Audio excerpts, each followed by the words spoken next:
across the UK.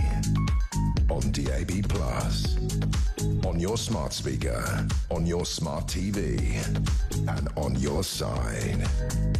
This is Talk.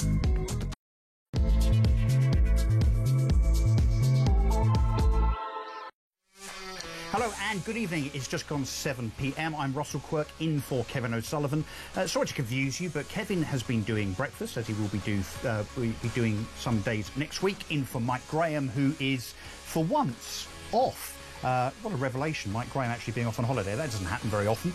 So yes, you've got me for the next 2 hours. Thanks to Peter Cardwell for the delightful handover there. It's not very often you see a fellow talk presenter gobsmacked by what you're about to talk about, but the production team and I have worked very hard today on bringing you some rather important and, some would say, outrageous stories. Yes, we're going to be talking about foreign sex criminals and the fact that, well, let's just tell it how it is.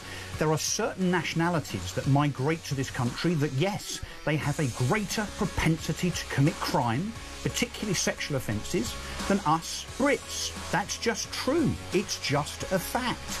But when the Shadow Home Secretary, Chris Philp, has mentioned this in Parliament, supported and backed up in a separate speech by Katie Lamb, Conservative MP, you could literally hear the tuts and the sighs from the Labour benches. In fact, one or two of them have branded such statements of truth, fact and honesty as outrageous.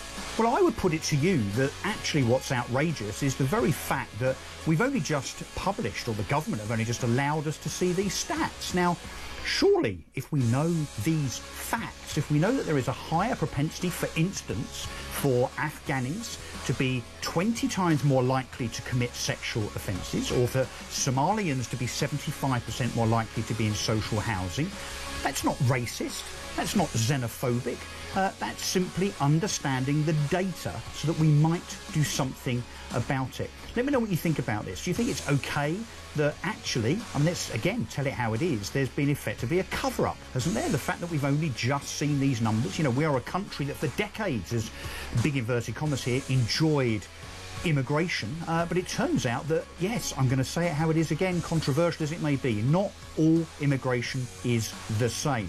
What do you think of that? 0344 499 1000. I can see the switchboard is lighting up already, and that's great. So, yes, you're going to be triggered, not just by that, foreign sex criminals and the propensity for certain nationalities to rape people more than British people do.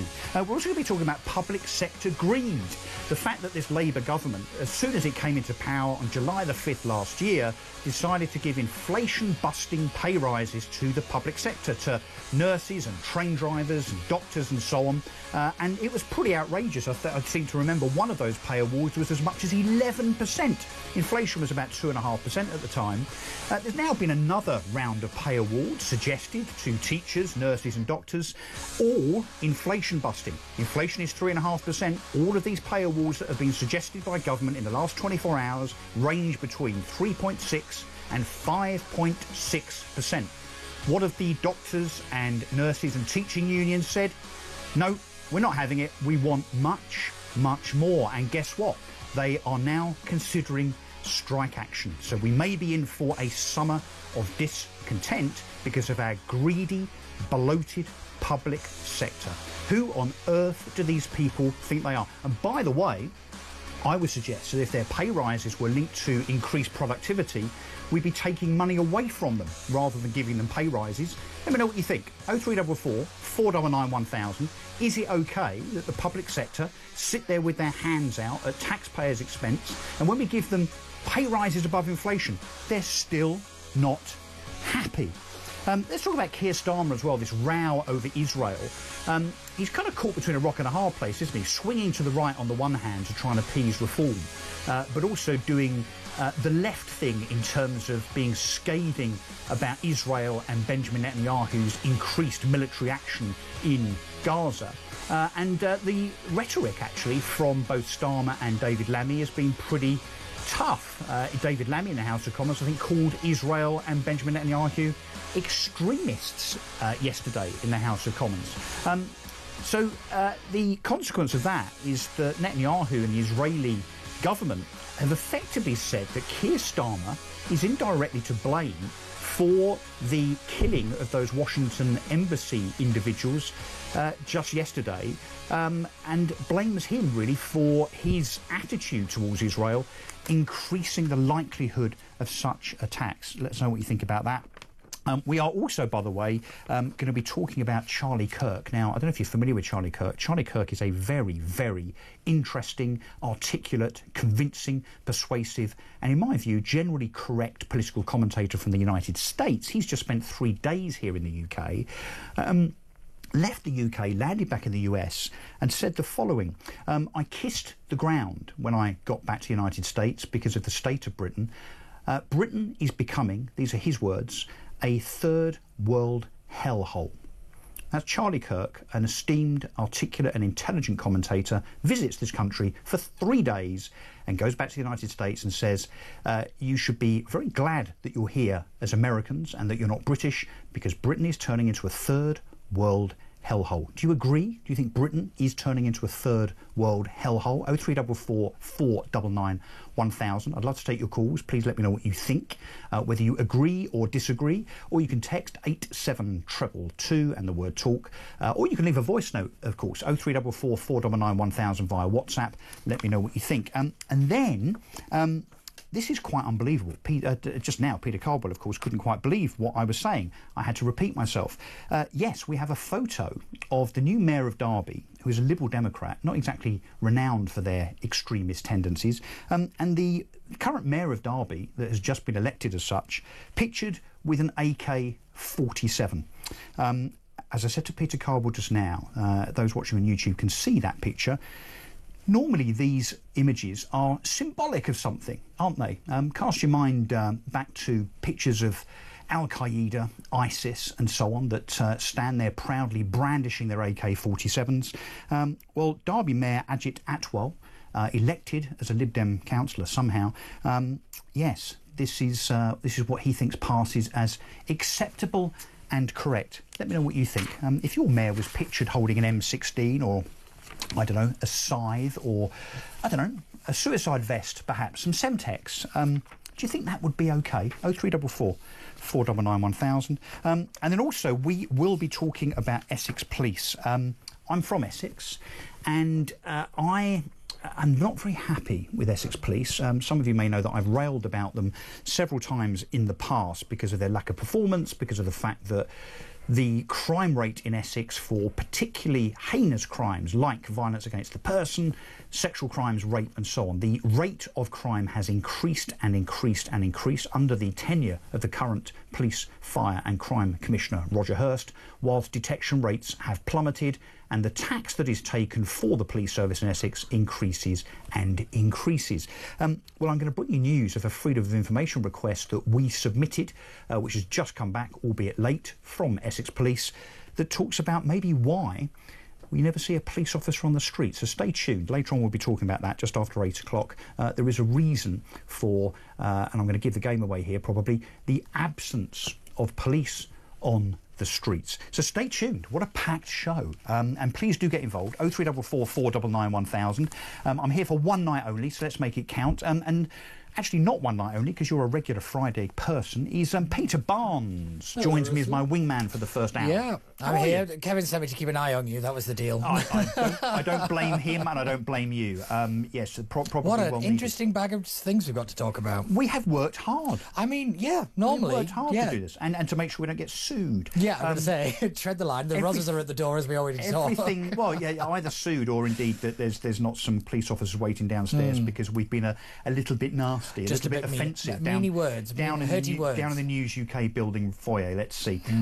Let's talk about foreign sex criminals. Yes. and again, look, we should have, in order to fix the problems of Britain, I think we need to be honest with ourselves. Oh, that's not allowed, Russell. That's racist. Do you think we should brush stuff under the carpet? So Well, if Afghanis are 20 times more likely to commit rape, let's say, than someone that was born to grandparents that were in turn born in Huddersfield, let's say, do we think we should just sweep it under the carpet and pretend it's not happening? Well, look what we've been doing that, and look at the state of the nation right now. That's what we've been doing. The one thing I've always thought, looking back at it now, has been the real downfall of the country is they need to think, well, not everybody, not all of this. They need to always qualify the fact that it's not everybody who comes here is like this. That narrative has shut down so much debate and so much real conversations we should be having about the types of people that are coming here, and more importantly, where they are coming from. Whether not everybody has the same liberal outlook that this country has. You know, they have different views on women, different views on minorities, and their politics, they don't just leave it at Calais when they get on a little dinghy and come to the United Kingdom. They bring it with them. That's why you get pro-Gaza MPs. That's why you get this Derbyshire Derby mayor, brandishing an AK-40. That's why you get this in our politics. Sectarian politics is back with a bang, unfortunately, for want of a much better phrase. Yes. I said that earlier on. I think I got away with it too. Let's just because we like to deal in facts and data and statistics, inconvenient as they are to some. Let me just read you this. This is from Charles Hymas, who's written about this in the Telegraph over the last 24 hours. Foreigners are convicted of up to a quarter of sex crimes, according to the first data analysis of its kind. Now, let's just put a pin in the fact that, just for now, that this is the first data of its kind. We've seen immigration to this country like forever, and it's only now that certain people like Rupert Lowe, for instance, have managed to bang the drum constantly to get data so that, we can know what the numbers look like, so that we can try and remedy and resolve a problem if it exists, and it certainly does seem like it exists. Data from the Ministry of Justice, obtained now under a Freedom of Information request, actually says that 15% of sexual offences, including rape, were accounted for by foreign nationals. Then there's a further 8% recorded as unknown nationalities. So the assumption here is that 23% of such things are committed by foreign nationals. And that is despite the fact that the census, again, a fact, shows that foreign nationals make up just 9.3% of the population. So, in other words, foreign nationals are, as a matter of fact, 2.5% more likely, 2.5 times more likely to commit sexual offences than Britons. Afghanis and Eritreans, 20 times more likely to account for sexual offence convictions. This is not charges, this is not allegations, convictions than British citizens. It's staggering. The highest number of sex offence convictions were accounted for by Romanians, followed by Poles, Indians and Pakistanis. It's an absolute outrage that probably government have known about this. Oh, yeah. And the previous government, let's call it out, not just the current government who have been in office. This is a problem going back about 40 years, really. But too scared to say anything because it might upset the wrong people. And you can actually replace the word people with voters, because of course we all know that politicians, all they really think about is whether they're going to get people's vote at the next election. This has been another cover-up, and I would suggest as well that where it is now well documented that we know that when it comes to the grooming gangs, the largely Pakistani grooming gangs from Telford, Rochdale and elsewhere, those crimes were allowed to continue simply because the police, councils, the authorities sought not to call those people out and charge them, convict them, because they were worried about it upsetting ethnic minorities. This is exactly the same 100%. thing. Welcome to the consequences of identity politics. And that is what it is. We have put so much emphasis on the identity of each individual, the kind of this obsession with race and all the rest of it, and we've paralysed ourselves with fear, and people have been put in harm's way. That is the be-all and end-all of it. There is no escaping the fact that, as you said, with the rape gangs and all of this stuff, it was done by people not wanting to face reality that not everybody who comes here is all wonderful and jolly. Well, it is a very dangerous way of looking at the world, and this country has been left to the brink that it's on now. I'll say it again. Look, not all immigration is the same, and whether that's economic migration, as in people that are more likely to work, are more likely to contribute economically, but it certainly seems in terms of propensity to commit crime and of the worst kind, sexual crime, all immigration is definitely not the same. Let's speak now to a guest who's a women's rights campaigner, Jean Hatchett, who I'm sure will have a lot to say about this. Jean, thank you very much indeed for joining me on Talk. And how are you? And do you feel safe as a woman in today's Britain? Oh, no, haven't for a long time because, well, probably safer now that I'm old, actually, and that is just a fact that you become more invisible to these kind of crimes as you age, not completely invisible, but more. I'm not actually disagreeing with a lot of what you're saying, and as a feminist woman, I will be heavily criticised by other feminists for saying the things that I'm saying, and that's it. You have hit the nail on the head. We've all been silenced, and we've all been silent for too long. So I know that I will take heavy criticism for agreeing with some of what you say, that these men are coming from countries that are inherently misogynist. They have a real issue there with their attitudes towards rape, their attitudes towards women generally. And, you know, I mean, Eritrea, for example, girls are married from the age of 12 and they are seen as property. There are all sorts of issues in these countries that we cannot expect, as your co-host there said, those to be left at the at Calais or wherever the boat they board is. That will not happen, and we've got to be realistic about that. Now, what feminists always say, if you just let me clarify, if you don't mind, well, white men are, you know, huge perpetrators of violent crime as well. White British men are, you know, responsible for a huge amount of sexual violence against women. It's absolutely true. It remains true, but that cannot prevent us from talking about the significant increase in these crimes amongst these specific demographics of men. And women in particular have got to be brave enough to say this.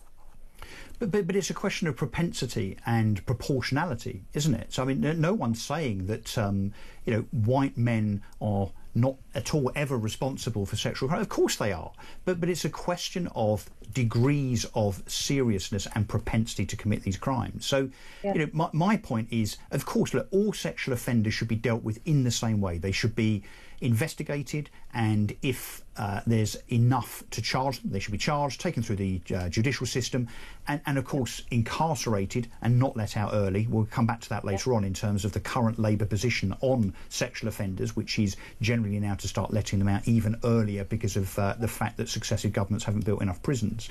But we need to deal with this as it is on face value. And I know, as I said just now, that facts can be very, very inconvenient, particularly for race baiters and particularly for, can I say, again, not wishing to court criticism, but for supercharged feminists that kind of are almost looking for an opportunity to see a you know, something that has been said wrong so that they can be outraged by it, and I think that is testament to society now, that certainly people listening to this debate that we're having would say that this is an outrageous thing to be talking about. I mean, the Labour front bench actually think it's outrageous to bring up the fact that Afghani men are 20 times more likely to commit sexual offences than British men. I mean, and how is it outrageous to say it rather than worrying about the outrage that is the offences in the first place?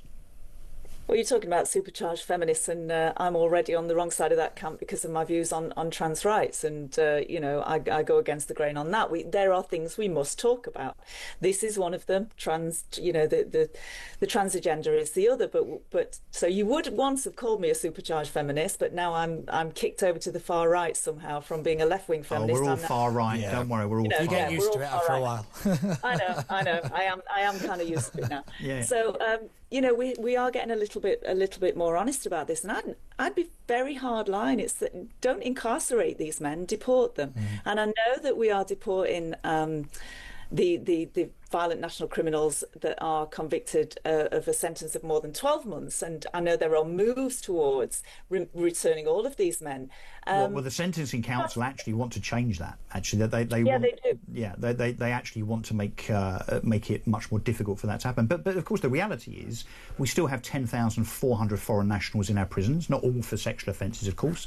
So we're not very good at deporting. Actually, the Labour government right now are talking about the fact they've, in their words, sent 30,000 criminals criminals back. But those individuals, and criminals either because they've actually committed crimes or they've committed the crime of entering Britain illegally, that in itself, by the way, is a crime. But the majority of those are going back voluntarily with a payment of £3,000 from the taxpayer. So I don't buy that is a remedy. The remedy, actually, I would argue, is to not let them in the first place.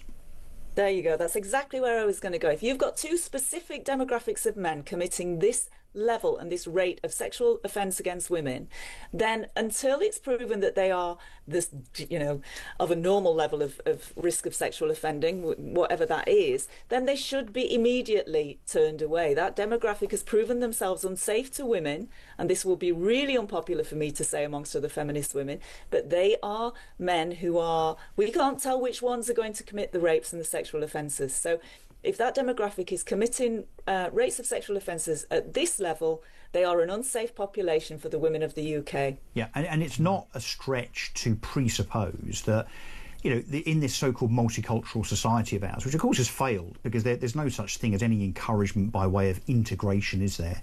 Particularly when it comes to 40,000 fighting Asian men that come off small boats anonymously every year. They're just kind of plonked into hotels and bed and breakfast all over the country and just kind of abandoned, really. So there's no attempt at multiculturalism. But I mean, I'll say this to you rather than asking you the questions. I don't want to get you into even more trouble, Jean. But I'm already.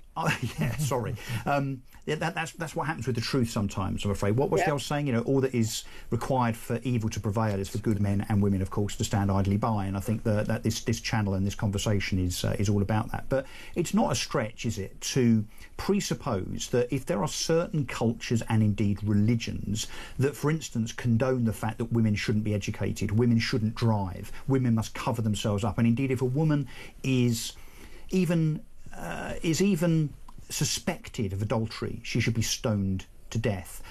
Those views aren't compatible with us. They're not, and let's look at some of the attitudes there towards women in both of those countries, both in Afghanistan and Eritrea. Women are blamed for the rapes that happen in Eritrea. Women are seen as they're culpable. The shame is theirs, and these men are coming here. They're from countries where those views are endemic. The women are not responsible for those views. So when we've got boats of migrant men from Afghanistan, for example, or from other war-torn countries or countries with these horrific rates of misogyny, women are also on those boats. Those women have to wear every article of clothing they've got, and when those women are taken off the migrant boats, and specifically this happened in Italy, they are mostly already sexually assaulted or raped. And they've tried desperately to avoid that. So, these men are violent on the boats towards the women who are coming with them. So what we can expect from them when they arrive here is not going to be ever so different, is it, when there is... Indeed not. And when particularly you've got politicians on the left and a left-leaning mainstream media either not talking about this as we are now or brushing it under the carpet, and indeed, as we're going to talk about a little bit more later on when we talk about Essex Police, when there are no police on the streets by way of a deterrent in the first place. Jean Hatchett, thank you very much. And seriously and genuinely, thank you for your candour and your boldness and your bravery. I hope you don't get any stick, but if you do, it's for the right reason, because you're simply just telling it how it is and telling the truth, as I also tried to do. Jean Hatchett, women's rights campaigner, thank you very much indeed. We're just going to take a break. I'm Russell Quirk. I'm with Peter Barnes. More of this after the break. This is Talk.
Every single time these people get together in a room, they get near power and they just implode. And it's going to happen, and his name is Rupert Lowe. Rupert Lowe is going to tear down reform, and he's going to do it not because he doesn't care about reform. He's going to do it because of the way he was treated. Let's live in the real world. Rupert Lowe's going to join the Conservative Party, isn't he? I don't know. He is, though, isn't he? I think they probably will take him. Let's be honest. All of these rumours, that Rupert Lowe was conspiring with the Conservative Party, they're all going to be proved to be true.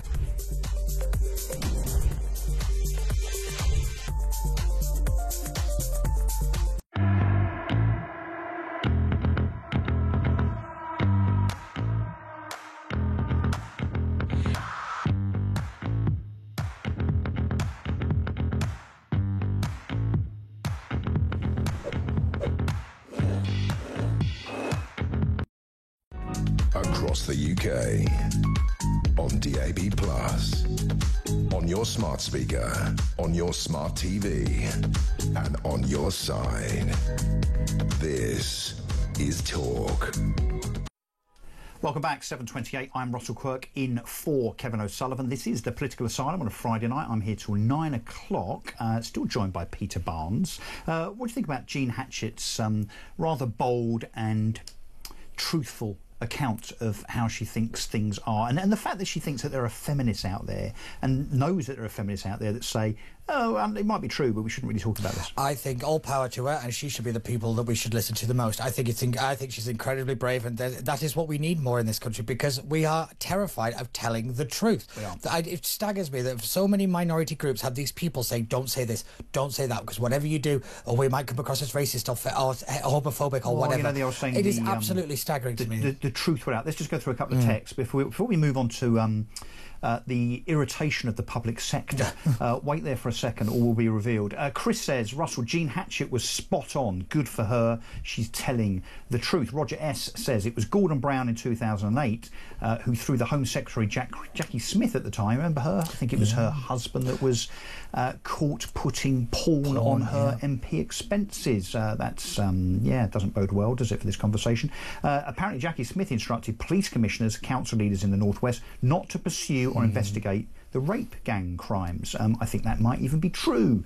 Lorraine says, regarding prisons, I find it absolutely galling that rape and domestic abuse is considered such a trivial crime. It must be, because why would anyone let such a person back in society after only serving a third of their sentence? The heinous trauma impacted on their victims who never recover is unimaginable. Abuse of women under this Labour government, which includes systematic rape and torture and grooming of young vulnerable white girls, has been treated with disdain by Starmer and Labour, and I am utterly disgusted. And then finally, there's loads more, I'll come back to some others in a minute. Could it not be partially this whole problem of an increase in the propensity for people that come to this country as migrants to commit crime, particularly sexual crime? Bill Groombridge says, could it not partially be because the illegal entrants, the boat people in other words, are nearly all male? Well, yes, I mean they are, but of course when it comes to overall migration, which of course Labour are banging on about at the moment, the fact that they've halved, only 7 months into government, I wonder who might have started that process off, Pete. Would it have perhaps been the Conservatives? They probably would have been 2 years ago. So you know, we need to tell it how it is here and be accurate in the. Can I just make a quick point? The reason that it's all men on these boats is not because the women aren't coming. It's because the women are sold off into sex slavery halfway through the journey. It is not safe for the women to come, which is the one thing that we don't talk about. I just feel the need to keep reminding people. It's that, and the fact that they are not asylum seekers in the main. Yes. Most of them are not asylum seekers. The reason there's no kids is because they're actually sold off again into organ harvesting. Economic migrants, which means they come here, they work, albeit mainly illegally, delivery drivers, on the quiet, and they send money back home. Right, let's change gears, because we need to talk about public sector greed. This has really irritated me this morning, having read this in the newspapers, that the government, who are being overtly generous, I think, again, when it comes to public sector pay, particularly those public sector entities such as teachers, nurses and doctors, the government in their wisdom have already decided this week that the offer in terms of the increase in pay is going to range between 3.6 and 5.6% for those doctors, nurses and teachers, which is above inflation. And of course inflation has just spiked to 3.5%, largely thanks to Rachel Reeves and her catastrophic budget and her autumn statement and so on, spring statement rather. But putting that to one side for a second, we have and have had inflation at around 2 to 2.5% for the last 6, 7, 8 months or so. So these awards, these suggestions to the public sector are very generous indeed, particularly when you look at the fact that the public sector since the pandemic has become less productive. And again, not my words, not my rhetoric, not something that I just, plucked out the air. It happens to be, yes, another one of those horrible fact things, another truth, another piece of data, I'm afraid. Yes, the public sector, particularly the NHS actually, but I would argue also civil service and so on, less efficient, but getting not just a pay rise, and okay, fair enough, there is a cost of living to contend with, so a pay rise, yes, fine, but why above inflation? My question to you, Peter Barnes, is if you were Prime Minister for the day, how many members of the public sector would you fire? Oh, I don't think there's a number big enough I can say out loud. Because the fundamental reality is, you bang on, Russell. I remember we sat here not long after the general election and we said very clearly that once you start opening the floodgates and you allow these initial kind of payments to the public sector, they will only come back for more. And this is proof in the pudding. And it is absolutely staggering to me. But I will say to the doctors, 2 names. Susan Evans and Daphne Austin. These were 2 people that died on the coroner's report, and they directly named these junior doctors' strike as part of the reason that they died. When they go on strike, there is a consequence to their actions. And it is not, and you're right, greed is the right word here, because I think the public has lost its patience, ironically, with the NHS's consistent need for more money. It is looking like they are greedy and grubby, and it is patient care that will be put at risk. The budget now for the NHS is over £180 billion. It's unmanageable and unsustainable. And the efficiency in terms of, waiting lists and so on. And again, the Labour government, of course, are peddling a load of old nonsense as to how they're making inroads into waiting lists being cut, more patients being seen and so on. But the reality is the NHS is in no better position now, even though there is much more money being spent per patient than there has ever been. So NHS, civil service, the teaching sector and so on are woefully inefficient, and yet the audacity of the people that work in the public sector, and hopefully someone listening to this and might even want to ring in 0344 499 1000, by the way, if you think that you should be able to be less efficient and have inflation busting pay rises. I mean, not only is that not justified, but of course the country can't bloody afford it. We're already being taxed until the pipsqueak. We are the most taxed, in fact we were the most taxed nation, taxed Britain that we've ever been under the Conservatives. And of course we've now seen that Rachel Reeves, Keir Starmer and the front bench have decided to tax us even further. And we're getting nothing back from it whatsoever. The fault, of course, here is the encouragement by the unions, and the worst of them is the British Medical Association, which sounds a nice, fluffy, technical, clinical thing, doesn't it? They are militant anarchists as a union. They're and dangerous. They will be encouraging nurses and doctors to go on strike. And as you heard in the last strikes on this channel in particular, those strikes kill people. Let's again tell it how it is. When clinical staff go on strike and patients suffer and operations get cancelled, people suffer clinically, medically, and they die. So those public sector individuals now, whichever part of the public sector you're in, if you're listening to this and thinking, yeah, but we've fallen behind over the last 20 years because of, COVID and inflation and so on, we all have. The world has. The private sector has. Everybody has. Get over it. Knuckle down. Start doing your job. Do it more efficiently. And actually, if you do go on strike, shame on you. Back after this.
across the UK.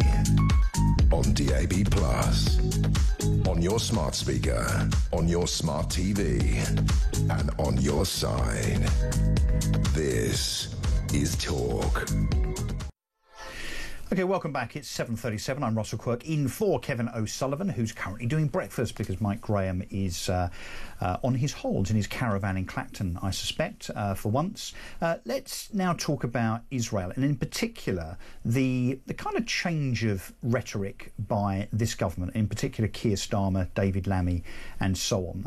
Obviously, they've tried to straddle both sides of the fence, I think it's fair to say, over the last nearly 2 years since October the 7th. But now they have changed their approach somewhat, which is to say that they're now threatening sanctions on Israel as a consequence of what they believe is Netanyahu's, in their words, extremism, on the basis that Netanyahu is upping the ante and expanding his military operation in Gaza. And Starmer and Lammy have said that they will potentially consider instilling sanctions, but also I think David Lammy in Parliament yesterday called it extremism.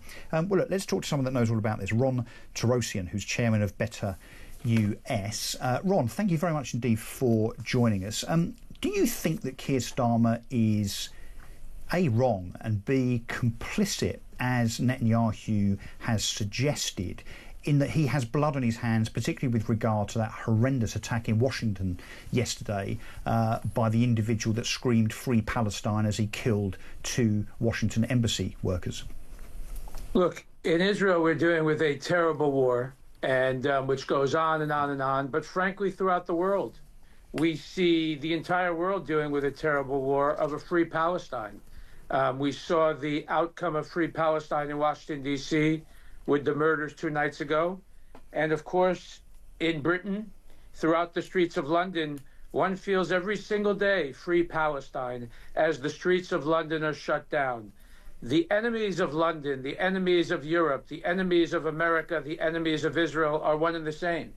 And those who speak against Israel are those, frankly, who do speak against humanity. This isn't battle of good versus evil. So you think Starmer This is not a battle about Gaza. This is a battle about the world. So you think Starmer is on the wrong side of history here?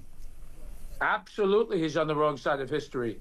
Those who stand against the Jewish state, those who stand against Israel, have their own demons in their own backyard to deal with. You know, we might ask, in Israel, we might ask, Mr. Starmer, what's his plan to deal with his Hamas within the country? Does he have a plan for the UK? I'm afraid Does he have a plan? Well, I'm afraid Keir Starmer doesn't have a plan for anything. It depends how the wind blows, and I think it depends which way his car is facing in the morning as to whether he decides to fall on one particular side of an argument or another. But I want to just push a little bit more on, if I may, in terms of what is being seen as Keir Starmer being an encouragement, complicit insofar as bloodshed, because he and Macron and Mark Carney in Canada are being labelled as almost enablers of Palestinian extremism because they are not supporting Israel. Would you go as far as to characterise Starmer and Macron and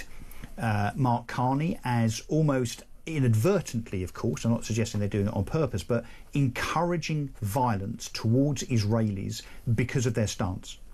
There is no question at all that those who permit in the streets people to scream Free Palestine, to people to scream about an intifada, people to scream, we don't want no Zionists here. These are not people who are endangering only Israelis within their borders. They are encouraging the murder of their own citizens within their borders. When you look, of course, about the tragedy of October 7th, it wasn't only Israelis that were affected. How many Brits were affected? How many French were affected? How many Canadians? How many Americans? How many Germans? People from all over the world were affected, and people from all over the world are affected. We would absolutely agree with our Prime Minister that those who stand on the side of Free Palestine are standing on the side of evil, are standing on the side of future suicide bombers and future murderers. And Ron, what do you say to people, I've just been devil's advocate for a second here, what do you say to people that say Netanyahu and Israel are now going too far and they are committing genocide? What do you say to those people? Genocide. It is the most, for us, the most offensive thing to hear. First of all, Prime Minister Netanyahu is a mainstream leader. Of a democracy. He has the support of the people. He has been our long-standing Prime Minister. He has the support of the people, despite what the Western media and the media throughout the world might make you believe. This concept of, genocide, war is ugly and war is terrible. But it's only when it comes to the Jewish state that the whole world seems to look at us and criticize about us, what we're doing and how we're handling and this and that. We'll tell you also, Prime Minister Netanyahu and President Trump have said clearly to the world that these Palestinians in Gaza don't have a humanitarian place to live there. How many of these lovely peace-seeking Palestinians is Mr. Starmer going to take there? How many is Canada going to take? All those who love the Palestinians so much, they are in great danger in Gaza, is what we're hearing. Why not take some of them to humanity? Ron, not that any of us in this conversation are old enough to remember, but, when Adolf Hitler in the late 1930s, early 40s decided to storm through Europe, killing people, incarcerating and destroying Jews, and taking over country after country, and we fought back by doing such things, for instance, as bombing Dresden. There were no such charges towards Winston Churchill at the time that it was genocide. I mean, that was seen as war, as you say. That was seen as defending Europe, defending the Allies. Why is it different now? Do you think it's just anti-Semitism then? It is a simple world. It's because we're Jewish. There is no other reason other than the simple fact that we are Jewish. And today's Jews don't apologize. Today's Jews don't ask permission.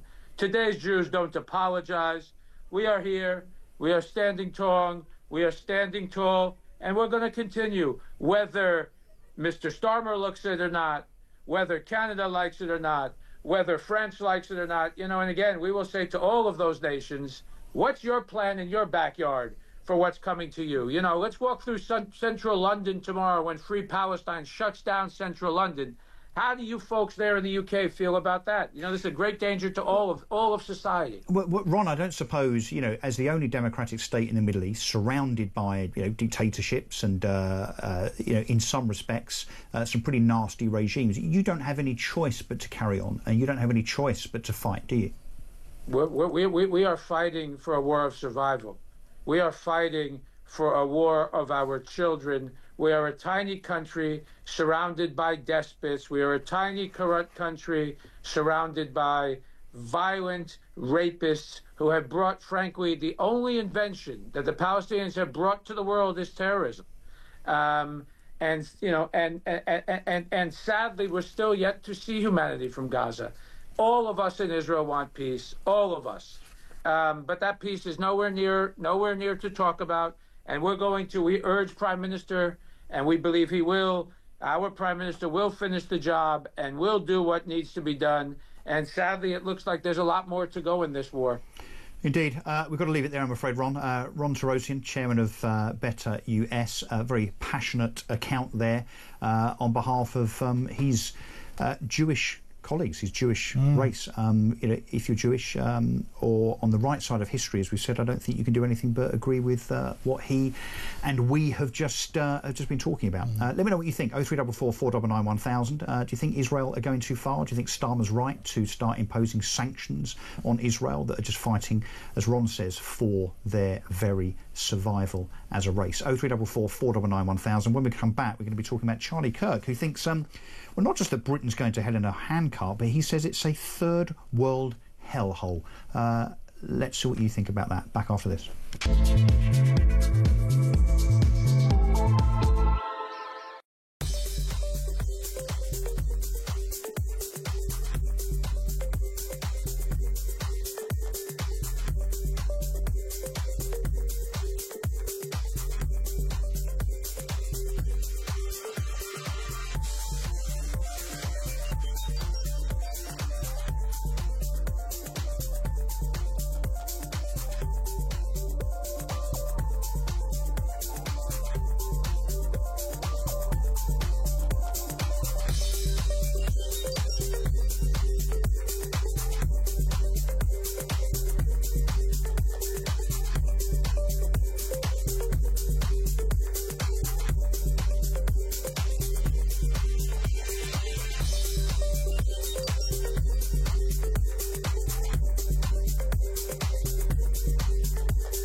every single time these people get together in a room, they get near power and they just implode. And it's going to happen, and his name is Rupert Lowe. Rupert Lowe is going to tear down reform, and he's going to do it not because he doesn't care about reform. He's going to do it because of the way he was treated. Let's live in the real world. Rupert Lowe's going to join the Conservative Party, isn't he? I don't know. He is, though, isn't he? I think they probably will take him. Let's be honest. All of these rumours, that Rupert Lowe was conspiring with the Conservative Party, they're all going to be proved to be true.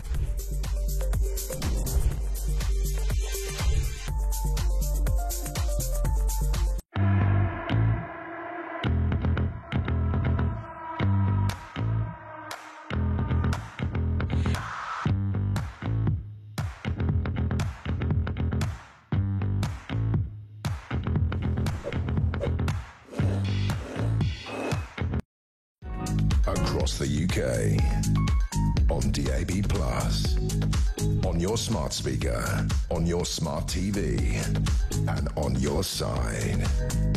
This is Talk.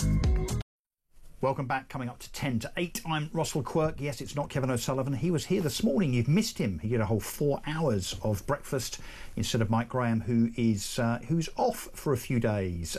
So I'm joined by Peter Barnes. Peter, you and I were just talking off air about Charlie Kirk. Yes. Now, I really like Charlie Kirk. I think he's a very forthright, smart, data, facts-driven arguer on the centre right.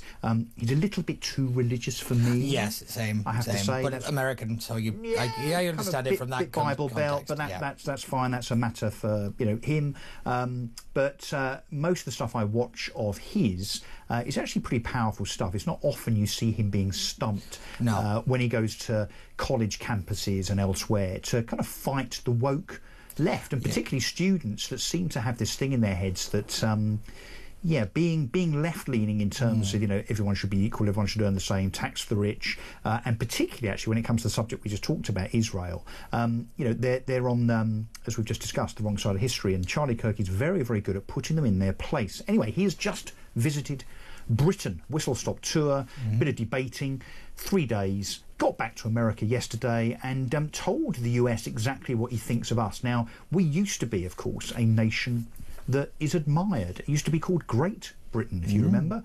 And, we used to actually travel the 7 seas. And I know I'm going to get myself into trouble with some people here, but when it comes to kind of, colonialism and the Commonwealth and so on, we went and kind of educated a few other countries, actually. We were pretty good at, encouraging wealth and prosperity across the globe. We were admired, we were respected, but no more, according to Charlie Kirk, because this is what he thinks of us right now. The United Kingdom, Britain, England gave us our free speech ancestry. Free speech came from the UK. The UK has decided to no longer embrace a culture of freedom of speech or dialogue. They have the misinformation and disinformation police. Did you know that 30 people a day, according to the Telegraph, are arrested for inflammatory social media posts? Knocks on your door. 30 people a day in the United Kingdom. Do you know that Britain had the same GDP per capita as the United States of America in 2008? Now, the UK is substantially poorer than the United States of America as a GDP per capita. Wow. What a travesty. What a shame that our cousins, our friends in the United States, political commentators that, know what they're seeing and hearing, characterise Britain now. And actually the bit that we didn't show there, and let me just remind you, because we talked about this in the handover when at the end of Peter Cardwell's show, Charlie Kirk said that we are becoming in Britain a totalitarian third world hellhole. And actually not just because of the assault by government and the authorities, the police, on freedom of speech, freedom of congregation, freedom of expression, but of course the way that this country is going in terms of our immigration problem, crime, the state of the streets, our housing crisis, our NHS crisis. I think it's fair to say, isn't it, that Britain is broken, and the trouble is now the rest of the world are seeing that, commenting on it, and it's frankly embarrassing. Do you agree? Do you think Britain's broken? And I take no pride in saying that we are in a mess. I take no pride in saying that those from other countries, commentators, are looking down on us now. They're pitying us. I don't want to be pitied, Pete. No. Do you? Do you want to be pitied by Charlie Kirk and no. other But he's countries? not wrong. That's the thing is, you can be outraged by the language that he used, but he's not wrong in I'm terms not outraged. of... No, but I say It has to be said. a lot of people Some will might be. But I tell you now, he's not wrong. And I actually think a lot of it comes down to the fact that the decline in standards and expectations, and a most important word that we talk about all the time, accountability. The absence of accountability right across the country in every aspect of our lives has led to this kind of, oh, well, that's the best it can do. The acceptance of managed decline has been the noose around this country's neck. Well, and unfortunately, it's just jumped. But I think it's even more than that. I think it's the pursuit of political correctness. It's the pursuit of wokeism. It's the pursuit of victimhood. You know, it's the. Do you know where it all started? Non-competitive sports day. Yes, That's where it all started. Yes. Do you And agree? the other one, and Samara Gill, the producer here, will agree with me. People who go to supermarkets wearing their pyjamas. And slippers. Slippers. Do you know, little things like that that would never have happened? There should be laws The against gradual decline, and I know that might seem a flippant comment, but the reality is these small little things have culminated into such a bigger acceptance of, oh, it doesn't matter anymore. Yeah. We are no longer that proud nation that we used to be. Lions, we used to be called. And we're just not anymore. Well, now we're kind of mangy, tamed cats, mangy, wild kind of a house cat, skinny cats, aren't we? Yes. Yeah. This is what else Charlie Kirk said. He said, "Britain is a husk of its former self. I fear that it will soon be conquered." So he's talking about, as you are, the managed decline under.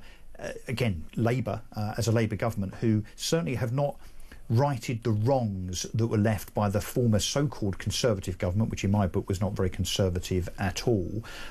It doesn't look as though anything is going to be done about it, apart from us debating it on channels like this. I mean, this certainly isn't being debated in the mainstream media. You don't hear this on Sky or the BBC or Channel 4 or ITV, do you? In fact, they would actually characterise Charlie Kirk as a nutter. They would say that he's an extremist, far right, of course, and that he's wrong. But again, facts and data, when it comes to the state of Britain in every respect, culturally, socially, crime, immigration, housing, health, and so on, we are in a worse and worse place. And it is being allowed to happen for all sorts of reasons before our very eyes. What do we do about it, Pete? How do we reverse this? Well, oh God, how long have we got? We might need another hour. But the reality... You don't have a magic bullet? No, unfortunately I don't. And that is one of the big problems, is people thinking that one or two policies might change this thing. We need a cultural reset like we've never seen before. But interesting, one thing Charlie brought up in his comments when you listen to the full interview that he gives is our obsession with international politics. Where he went to Oxford and Cambridge to do the debating unions, like most people do, and he said that he was staggered by the fact that all they wanted to talk about was Israel. All they wanted to talk about was Gaza. They never wanted to talk about the problems we face here as a nation, and I find that very interesting. If we spend a lot of time as like in these kind of newsrooms, not necessarily here at Talk or others, but in the mainstream, it's always international politics.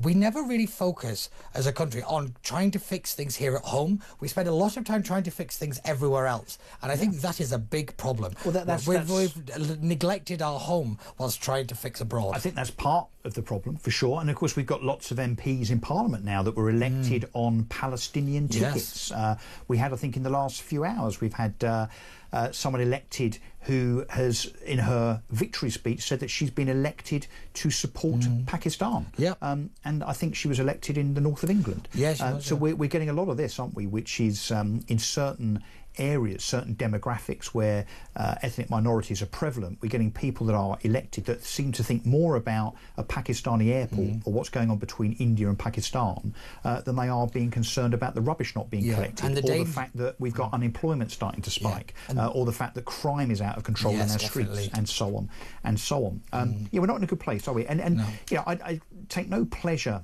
in having this conversation. No. It's not that I'm glorifying it or that I'm I'm happy about it, but again, if we don't tell it how it is, if we don't talk about it, and we don't unpack these questions, this debate, this subject, then how on earth do we actually do anything about it? But you're right, there will be people on the left and in the mainstream media that say, if Keir Starmer was here now, God, if only. He never will be, by the way. He just doesn't have the balls to come to this station, I can tell you that.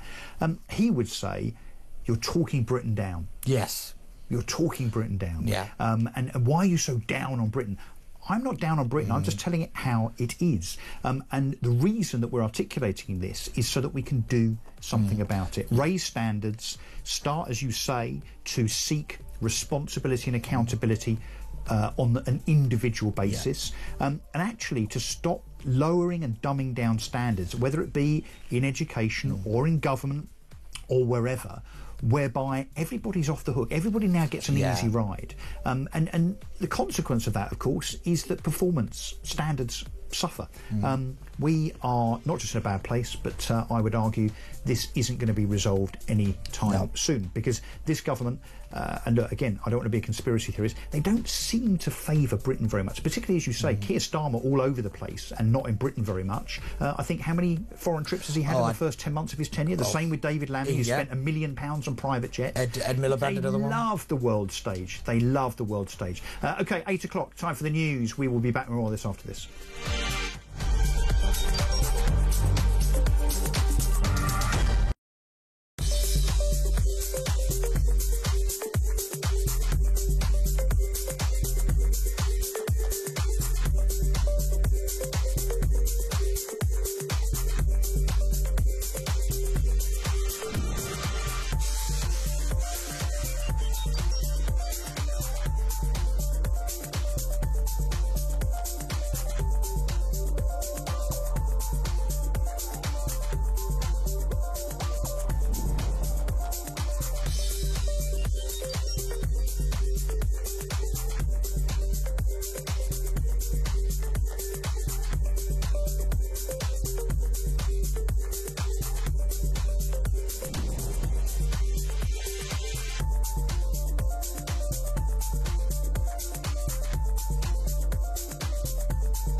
Across the UK, on DAB+, on your smart speaker, on your smart TV, and on your side.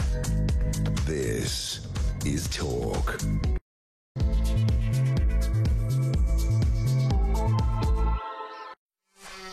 Welcome back. I'm Russell Quirk in for Kevin O'Sullivan. This is the Political Asylum. I'll be here till 9 o'clock. And then you have the delight that is What Just Happened from 9 till 10. Let's now turn to the question of Essex. And it's my county. I'm a proud Essexonian. But I'm not proud of Essex policing. And before we go any further, I don't mean the rank and file. I don't mean coppers on the street, not that you ever see them, as we will come to. I mean the hierarchy, not just the chief constable, but the man that really is responsible, who is elected by Essex. So 1 million people in Essex, those that voted for him, Mr. Roger Hurst, is the police, fire and crime commissioner. Well, next time you might want to have a second thought. Because this is what's happened in Essex since the post of Police and Crime Commissioner, Police, Fire and Crime Commissioner, was instigated in 2016. Roger Hurst has held that position, therefore, for the last 9 years. Let me just give you an idea of the crime statistics in Essex in that 9-year period. Buckle up and wait for this. Violent crime is up 90%. Rapes have doubled up 100% to 2,000 rapes in Essex every year. Robbery up 40% in that 9-year period. Drug offences up just 98%. Public order offences up 88%. Just for balance, there will be a little slither here and there of crime that has fallen. Not many, but my contention, my concern is that I think the crimes that really matter to people these days, burglaries, robbery, car crime, rape, drugs, public order offences and so on, they have risen astronomically. So that's crime, as in the amount of crimes committed. Let's then talk about the detection rate. So the efficiency of the Essex Police Service in terms of holding people to account, finding them, arresting them, charging them, and then them being taken through the justice system. The detection rate for violent crime has dropped 52% to just 12%. So in other words, 88% of violent crimes go undetected. And the really harrowing, really serious, heinous crime of rape. When Roger Hurst took office in 2016 as Police and Crime Commissioner, so again, he is the one that is responsible for policy and budgets, and he employs the Chief Constable. He is the man at the top that you elect in Essex. He is responsible. Back in 2016, the detection rate for rape was 11%. Peter Barnes, have a guess what it is now? Oh, I'm going to say significantly higher. Well, the detection rate, no, it's significantly lower. Oh, there's a shock. There's a shock. 3.5%. That's it. Oh, good so Lord. 96.5% of rape incidents that are reported to the police, no one is caught for. It is an absolute disgrace, an absolute outrage. And as I'm going to talk to our next guest about, this is not just a question of the crime statistics in Essex being frankly appalling under the tenure of the current Chief Constable and Roger Hurst, the Police, Fire and Crime Commissioner.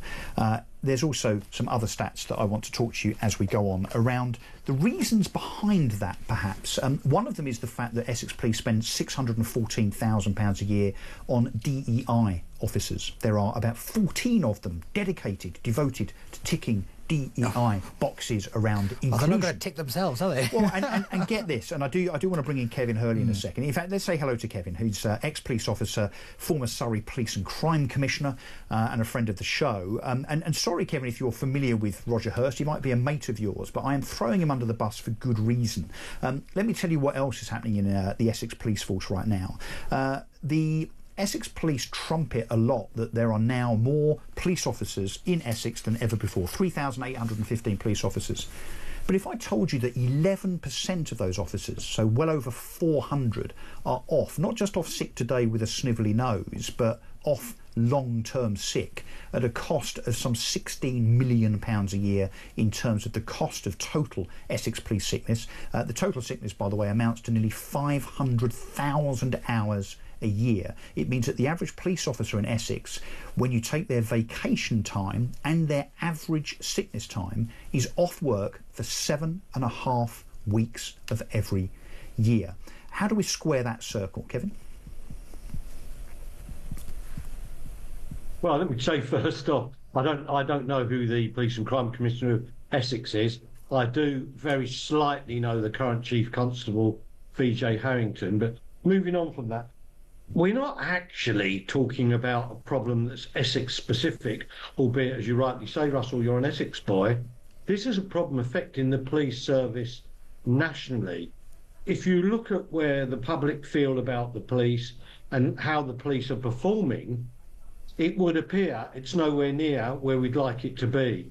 You know, a couple of points I'll make. If rape figures are up, that's good, because that tells you that victims, survivors, have actually got more confidence and coming forward to report it. Steady, Kevin. It might just be that there's more rapes. Hang on, I don't think we can characterise it as good. I take your point. What you mean is that people are more likely to report it. To be clear, I've been in the game 40 years. One of the big things you want with rape and domestic violence allegations is an increase in reporting, because normally the victims of either domestic violence or rape, they don't even come forward to report it. No, Kevin, I understand it, but confidence. Kevin, just one second. I understand that. So, a greater propensity of reporting a crime. 100%. We obviously want to make sure, particularly when it comes to domestic abuse, which I would imagine has a much lower likelihood of being reported for obvious reasons. But let's not confuse that with the amount of rapes increasing, because both of those things might be true. Well, no, I suspect the amount of rapes increasing. There's probably not much of a difference year on year. Well, we don't know. Frankly, I'm just looking at men stats. are men. Well, I'm not sure I buy that.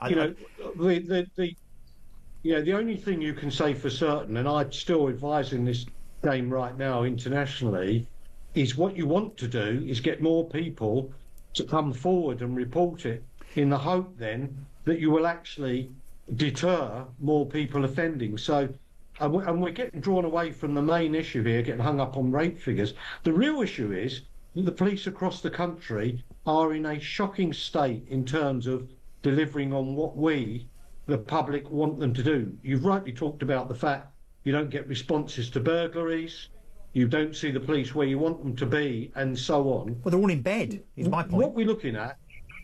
Well, they're not. I mean, let's cut to a point here. Ultimately, if the police... If the police catch someone, we would hope in the end they get sentenced and go to prison. So the ultimate measurement of are the police being successful is are the prisons are full, and we know the answer there. Well, no. It's detection rates. No, Kevin, sorry. There's two things here. First of all, we want to see the actual crime numbers coming down by way of deterrent, by way of there being tougher prison sentences so people are less likely to commit crime. Also, keep prisoners in prison for longer so that they can't commit crime, but also increase detection rate by way of more police officers. So if we do all of those things, more police officers, more deterrent, more detection, higher detection rates, more criminals in prisons. I mean, it's not rocket science, is it? I mean, if you look at places like El Salvador, who ever thought that I'd be comparing Essex to El Salvador? But just bear with me for a second. In El Salvador, they had one of the highest murder rates in the world. So you know what the new president did? He went and rounded up all of the drug gangs, all the drug dealers, all the proper baddies, all the proper wrong-uns, stuck them all in prison forever. Guess what happened to the crime rate and the murder rate? Have a guess. It plummeted. Of course, it all dropped. Yes, exactly. But so it's not rocket science. We live in a country. Yeah, we live in a country where the Prime Minister, President, whoever they are, they cannot just say go around and lock them. I mean, believe me, they make the law. There's nothing I'd like more. But they make than the law, any known criminal. I'd like to lock them up for as long as possible. But politicians make the law. They are legislators. They can do exactly that. They can do exactly that in terms of enacting law, primary legislation through Parliament to do that. Why aren't they? Yeah. Well, Russell, the issue on it is what they aren't doing is, first off, the police force has been de-skilled, undertrained, totally demoralised. They can't retain experienced staff anymore, and they're hemorrhaging out. They've probably changed entry and vetting standards. The actual training delivered, whether it's to a junior constable, a detective sergeant, detective inspector, even detective superintendent, is a shadow of what it once was. Then the Crown Prosecution Service, who should be preparing cases for prosecution, have been slashed in numbers. The courts have all been closed across the country, so witnesses don't want to go to court and give evidence. This is all affecting why we can't convict people. Courts are overwhelmed, the buildings are broken, the prisons are stuffed full, the probation service is completely overloaded, so there's no rehabilitation. Drug rehabilitation schemes have been cancelled. So going back to government, you are right, but for at least the last 15, 16, 17 years, but certainly throughout the whole time of the Tories, the whole of the criminal justice sector has been slashed. OK, but let's take the point about volume. Kevin, let's just take the point about numbers and resources. There are more police officers in Essex now than there's ever been, 3,815. So they don't have less resource, they have more resource. But the detection rate for violence and rape has plummeted. Do they know what they're doing? Well, I don't know, but I mean, Russell, I would hope so. Why don't they? Because the police force has been around for a while. You would imagine that they would know what they're doing after 200 years since Robert Peel invented them. Well, the 2 points I'm making are that training has been slashed across the board. On the job training and development training has been slashed across the board. They can't get anyone to volunteer from the uniform to be detectives, so they have to recruit people directly from the university with no life experiences, and suddenly they're making them instant detectives. Kevin, can I just ask you something else? The senior leaders...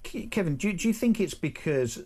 I hear you and I agree that I should imagine the rank and file are demoralised. And as I said at the beginning of this piece, I have no truck with individual police officers. They're literally doing what they're told to do. But do you think if we didn't have 11% of Essex police officers on long-term sick, if we didn't spend £614,000 on DEI box tickers, that actually we might have more police on the street, and therefore they might be more of a deterrent? But do you also think, though, that if we didn't have such a woke approach to policing, where, for instance, most of the police, it seems, at the top of the profession are there because of their professional or academic qualifications, rather than the fact that they're like a Peter Bleksley type that's nicked a few wrong uns in their past? I mean, it's lost its way, but that shouldn't have happened, and it's not irreversible, is it? So why doesn't someone stand up and do something about it?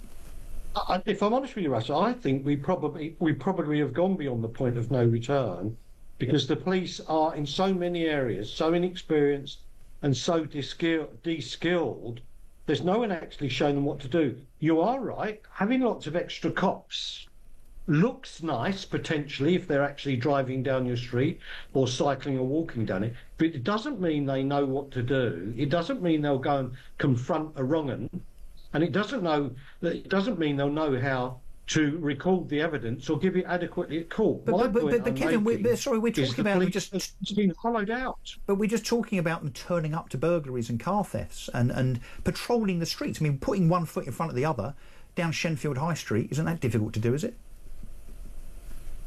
Well, putting one foot in front of the other is fine, but going up to a bunch of yobs and telling them to behave themselves, or to put it in this way, you'll be nicked, my son, now clear off. That's something completely different, because that requires the willingness to go and have a confrontation. But they're police officers. Because it requires... They're not lollipop ladies, for goodness sake. They're police officers. Because it requires people to have the confidence to go forward and have a confrontation.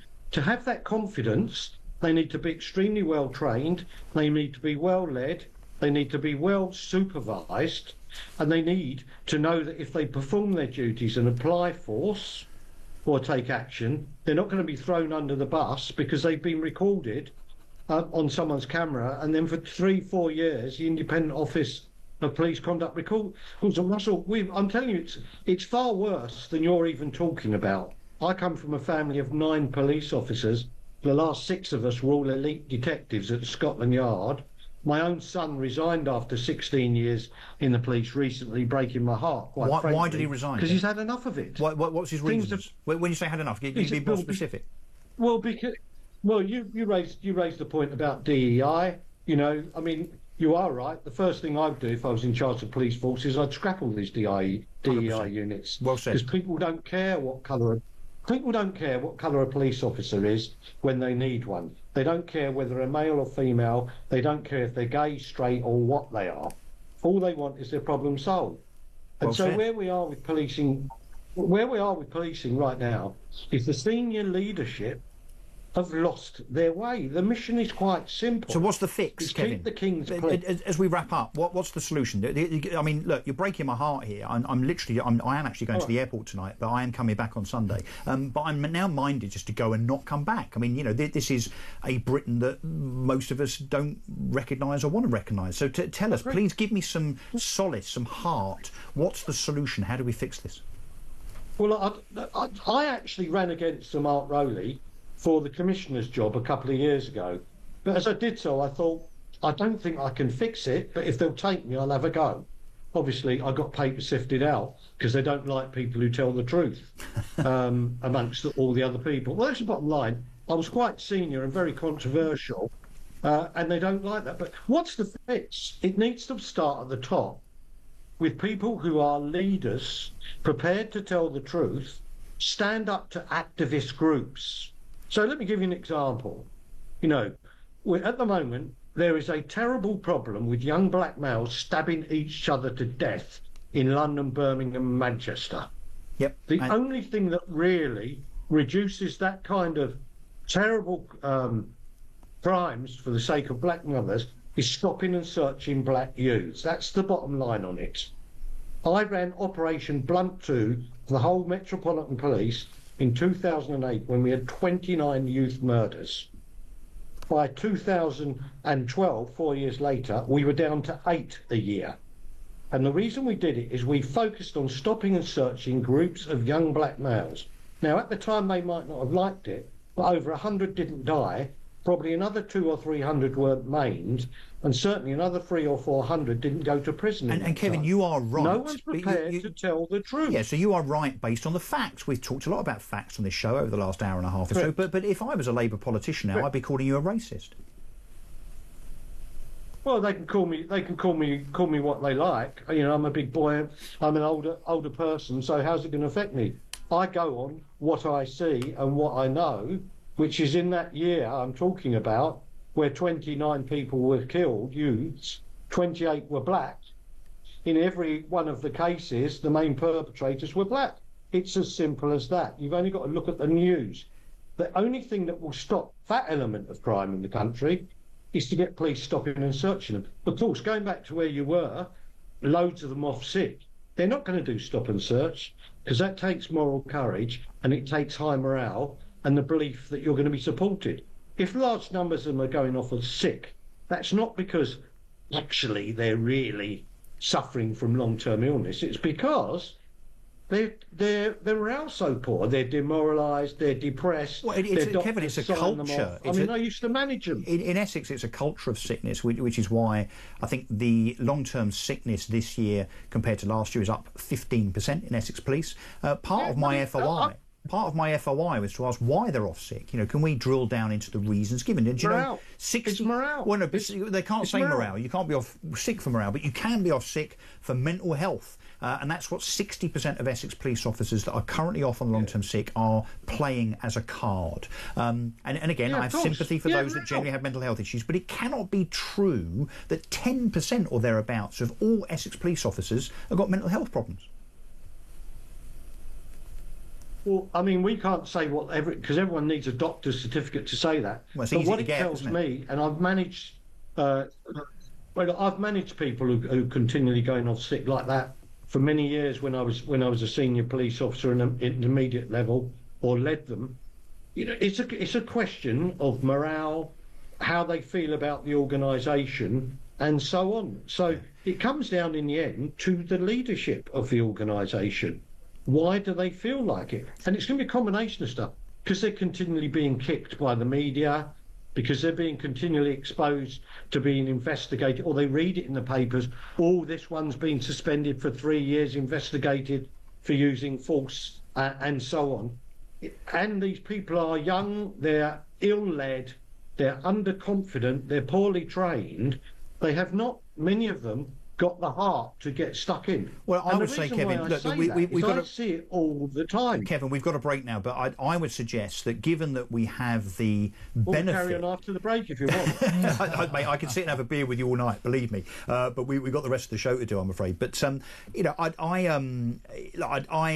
I suspect that the answer to this is A, putting old-fashioned, hard-nosed coppers at the top of the police service, people like you, people like Peter Bleksley. But also we do have the so-called benefit of having elected police crime commissioners. And I would just suggest to the public that the next time you go to put a cross in the box next to whichever police and crime commissioner it is, based on your party allegiance, before you do so, you actually look at the crime statistics that they themselves have overseen and been responsible for before you automatically vote Labour, Conservative, Lib Dem, Reform or whatever.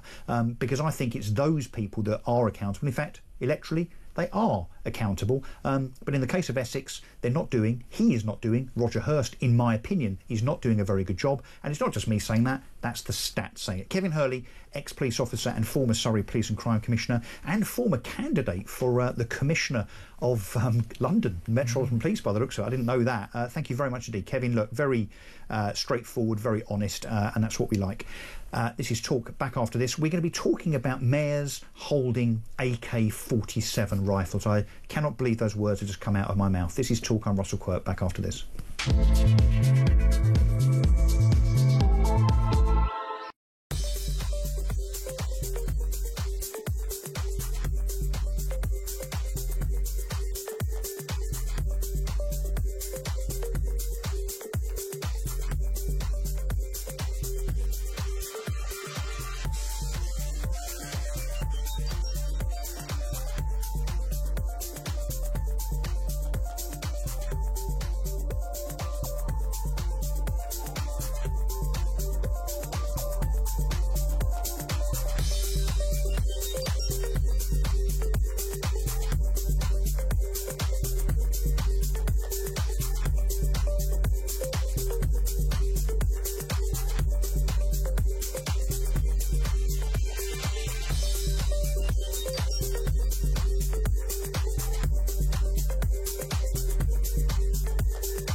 Every single time these people get together in a room, they get near power and they just implode.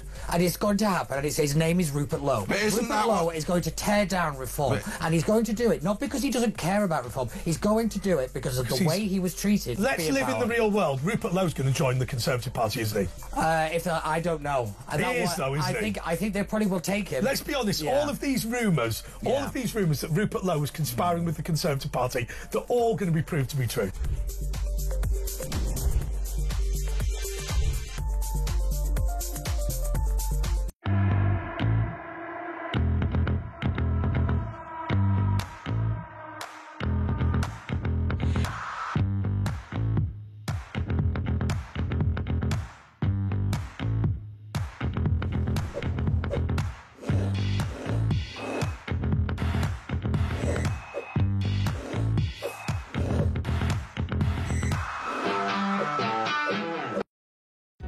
Across the UK, on DAB+, on your smart speaker, on your smart TV, and on your side.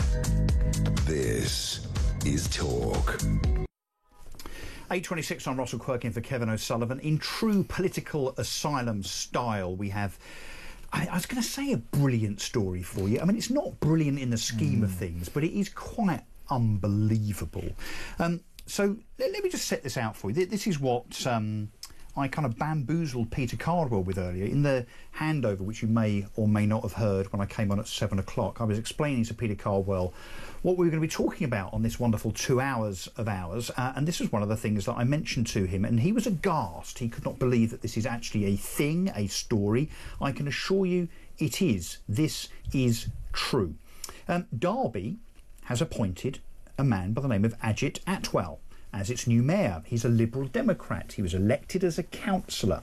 He used to be a magistrate, so a very upstanding member of the Derby community, you would think, except for this, which is him, Ajit Atwal, or rather Mayor. He's worshipful, Ajit Atwal, as he is now.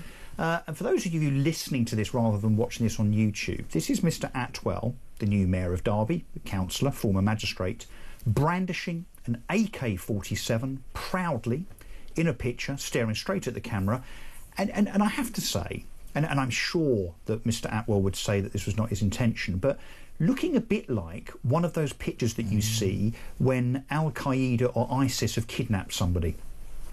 There, I've said it. That's kind of what it's reminiscent of, I think. Pete, would you agree with it? 100%. I'd like to know who's in the photo, in the picture behind him, and what's the context of the photo. That's what I want to know. But you bang on here, like that just that image alone, it is just wrong for a man to hold the position and for that to be there. Don't get me wrong, there are always embarrassing photographs of us on the internet, but that is another level. Are there any of you holding an M16 or a Colt 45? Well, there might be on a stag do somewhere from Eastern Europe. I imagine there is somewhere, but I tell you now, I'm not a magistrate and I'm not a worshipful mayor either. But the real problem we have here, and like you said, there's one person just been elected up in the north of England on this kind of ticket of with not standing for Britain, standing for another country and people and their culture from another country. This rise of these kind of, you had the Free Gazan MPs, you had the locals, we saw there was a number of councillors elected. There was one person who didn't want men and women mixing together. This is a real problem. There's been banging on the door of our politics for a long time. But as we've talked about today, these kind of facts were called racist, and unfortunately, they're not just banging on the door anymore. They've walked through it. Yeah, I hear you when it comes to, photos of our past. And to be clear, this is a photo from, I think, 2013, 2014. So it's not like he got elected and then grabbed an AK-47 for the picture for the council website. I'm not suggesting that at all. This goes back 10 or 11 years. However, whoever you are, particularly if 10 or 11 years ago, you've kind of got your eye on public office, perhaps. Bearing in mind he was a magistrate at the time, you would imagine that you would have a bit of judgment and think, as you're holding the AK-47, albeit I think the picture also was taken in India, I should be clear. Yeah. Someone texted in earlier saying, well, he should be arrested. You can't do that in Britain. I think the picture was taken in India when he was on holiday. But you would imagine, as a right-minded, fairly intelligent person, that as you're holding the AK-47 and the photographer's saying, hey, Ajit, can you say cheese, or can you say, I don't know, what else would you say? Ammunition, say bullets. You would think this might not be a good look in the future. Yeah. You'd think, wouldn't you? Anyway. I think there's that word "think," though. You know, yeah, it is. Can we talk to a former London mayoral candidate about this to see if he has any AK-47s in his closet? What a sentence! Howard Cox. Howard, are you there? Yes, I am here, Russell. Great Howard, my friend. Yeah, good to see you, mate. How are you? I'm all right. Long time no speak. Yeah, indeed. Look, this is your opportunity to kind of, wear your Kalashnikov on your sleeve and tell us if, if you had been elected instead of Sadiq Khan a year or two back, if we would have found that, I don't know, have you got some Glocks in your kind of vanity chest at home? Anything we should know about? Well, I can assure you that the vetting procedure I went through, it would have definitely surfaced. I mean, I cannot believe this picture. I mean, this man, who's ever done the vetting should be also... Well, no one. But it is the Lib Dems. I mean, they probably didn't expect to get elected, did they? That's a good point. We got the wonderful Ed Davey crew bouncing around on trampolines and bungee jumping, and now AK-47s. So but it's one thing to be falling off kayaks and going on roller coasters. Quite another to be almost kind of, and I'm not suggesting you did this. I'm being playful here, but firing celebratory shots from an AK-47 in the air because you got elected. I mean, this is absolutely astonishing, isn't it? That not just that he did it and he had the poor judgment, Howard, but the fact that people have elected him, not just in terms of the public electing him as a councillor, knowing that this has presumably happened and taken place, but also to be mayor of a borough or a district or a city, you have to be elected by your council peers. So the majority of councillors in Derby, despite presumably knowing that he's got a penchant for firearms and glorifying them, elected him as mayor anyway. Yeah, it's just not a good picture at all. When you see things like, Lucy Connolly saying what she said, and when you see people like Peter Lynch, unfortunately committed suicide, and you've got Tommy Robinson highlighting child rape gangs, and they've been put in prison for those sorts of things. You don't stand in front with an AK-47, because to me, that incites violence. Yeah. And it's as simple as that. And the vetting procedure, he should not even been considered. He should have been thrown out from any consideration of being an elected official. It's staggering. It is staggering. And look, they say that you should leave these things to the ballot box, but I'm astonished that despite this, people have still elected him. And just to add kind of insult to injury, Howard and Peter, the same Liberal Democrat councillor, so the same individual, Ajit Atwal, has recently come out and said that he is going to make knife crime his top priority. Well, it can't be gun crime, can it? It's somewhat a little on the nose. But can I just make a quick point here? The thing I find interesting is if we look at the Liberal Democrats and if we look at the Green Party, they have been infected with these kind of people. They've become somewhat of the dumpster heap for all these radical kind of fringe elements, and they've just sucked them all up because they're looking for votes, and they've not held the standards that we would expect of a mainstream political party to kick people like that out and put them to the curb. The Greens in particular, you've got people, they're running around with the most, not necessarily extreme figures, but they're bordering pretty on the line right up there. And it's interesting how the kind of the smaller, more minor parties, that desperate for votes, are kind of welcoming in these people rather than kicking them to the curb. It's very dangerous. Yeah, I don't think there's actually a statement from him specifically insofar as him somehow trying to justify this picture, albeit from 11 years ago. It seemed to just being it's being brushed under the carpet. Do we think, Howard, that, and obviously, look, you've been in politics, you stood against Sadiq Khan as the Reform candidate for London Mayor. Do you think that this kind of thing should automatically legally prohibit you from standing, or do you think it is a question of the ballot box deciding? No, I think in this case, the precedent in the judiciary systems have been set. I go back to Lucy Connolly. She said that she was so outraged about the Southport situation, Russell, Peter, and she said a stupid thing. She took it down, completely stupid, but she said, one thing she did say at the end, for all I care. It's the sort of thing I'd say. Yeah. They can burn down this for all I care. I don't understand why the judge didn't look at that subjectively and say, you said a stupid thing, do a bit of community service, off you go. And do you think this is another symptom of a two-tier approach to justice and standards. Of course, look, the Lib Dems are hardly going to be characterised as far right. You know, it seems that whenever anyone is characterised as far right, they get banged up. And as we've seen with Lucy Connolly this week, without the ability to appeal her 30-plus months sentence. We've also, of course, and I suppose in dispatches we should mention this, we've got a Gary Lineker, who is also on the left as a commentator, that decided to tweet what he now acknowledges is a symbol that is one of anti-Semitism, one that the Nazis used as symbolic of how they viewed Jews back in the late 1930s, early 1940s. So you could say that that's a hate tweet, a hate crime, yet Gary Lineker hasn't had his collar felt. Nope. Well, we see it time and time again, Russell. I mean, this is going on. I despair what's going on in our country at the moment in time. If you look at my tweets, which, you know, I joined Twitter back in 2009. If you look back at my tweets, you'll probably see I should have been arrested and been in prison for about a lifetime. Anything in particular, Howard? Anything in particular you want to tell us? No, I usually just insult Mike Graham. That's the only But can I say that the key word in all of this, and I think Howard's hit the nail on the head with the comparison to Lucy Connolly, is context. Context will be afforded to this gentleman. It was ignored for Lucy Connolly. That is the reality. That's where two-tier really comes in, is that one will be explained away and one will be no context allowed. This was an horrific incitement to violence, and it wasn't. And Lucy Connolly is in prison for the wrong reason. It seems to me that it's a bit like this. If you're on the left, like this particular individual, indeed Gary Lineker, you can explain your faux pas away with ignorance. You can say, I didn't realise that a rat in the context of talking about Jews was anti-Semitic. I didn't realise that standing there with an AK-47 was symbolic of ISIS and Al-Qaeda.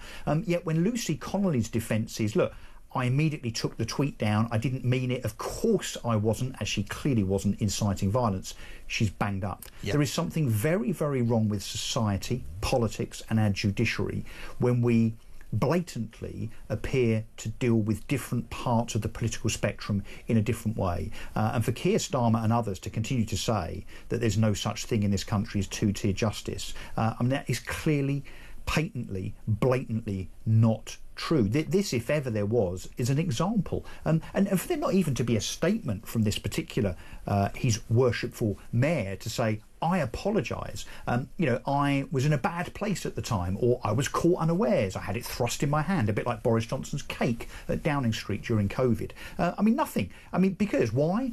He knows that nothing's going to happen. It's a bit like the Labour councillor that was literally on television doing this, which was a cutting of the throat motion.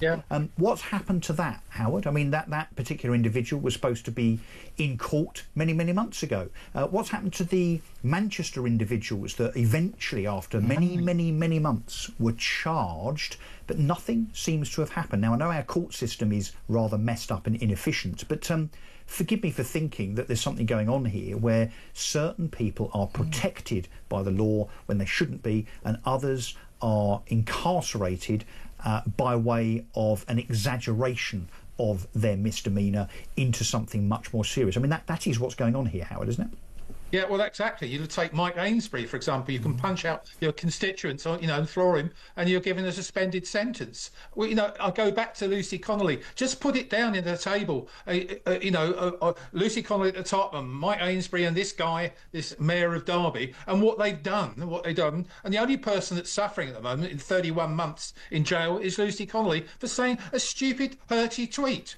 I mean, she was stupid. She recognises that. I've done stupid things. I mean, I've called someone recently in a tweet unscrupulous. It meant to be scrupulous. How can you be probably, mate, you probably get 12 months for that. Nathan has just texted Howard to say, I've just been looking at the photo of Ajit Atwell, that's the newly elected Derby mayor, after you just mentioned it on your show. Can I just say, imagine the uproar if this was Nigel Farage holding an M16 on holiday or an AK-47. And I think the AK-47 thing here, guys, is very symbolic. Because we know what an AK-47 symbolises when it comes to ISIS and Al-Qaeda.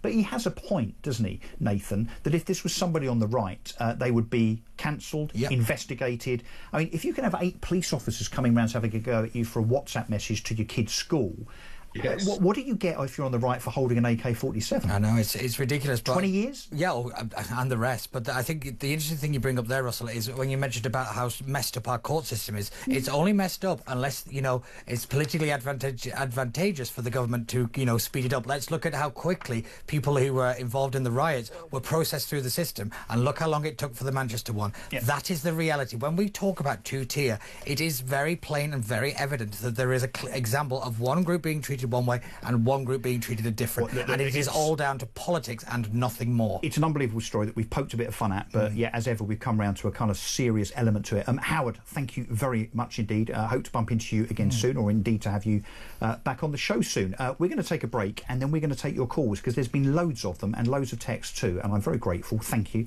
Back after this, last 20 minutes will be you and your calls on Talk.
Across the UK, on DAB+, on your smart speaker, on your smart TV, and on your side.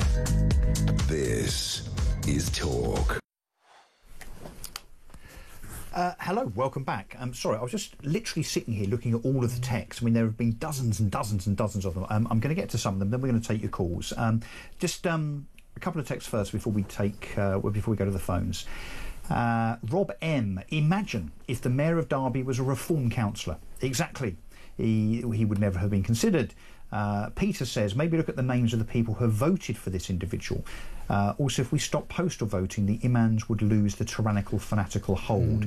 Yeah, not quite sure I totally agree with that. That might be a bit sweeping. Norton Facilities Limited. Is this an advert? Yeah. Presumably you actually have a name, or were you christened Norton Facilities Limited? Says Ajit Atwell was removed from his job as a magistrate due to that picture, so it was known about. How has he been elected? Well, exactly, that is the question.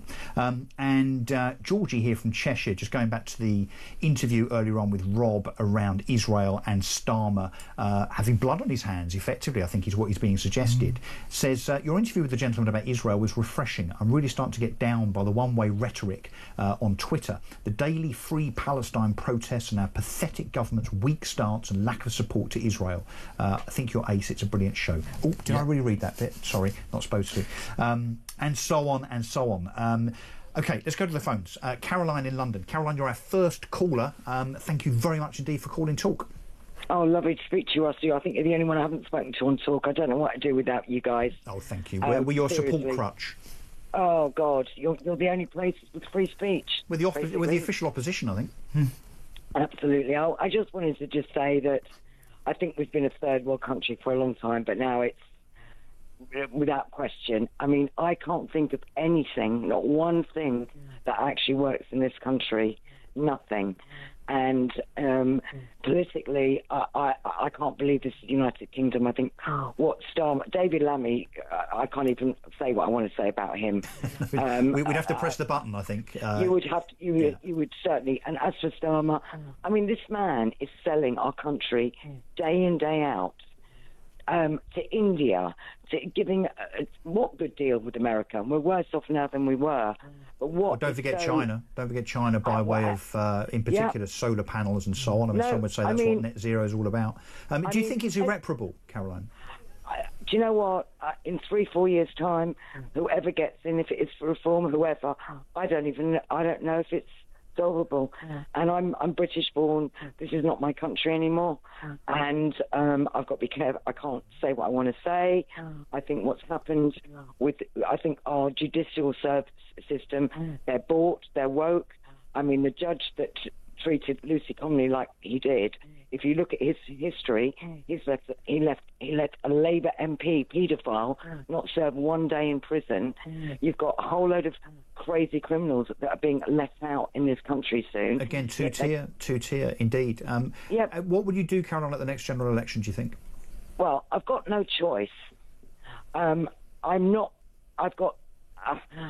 you think let me ask you a different way. Do you think the main parties that we've been used to voting for the last 100 years, particularly the Conservatives, whatever they stand for these days, not really sure, Labour and the Lib Dems, do you think they're done? Do you think they're a busted flush?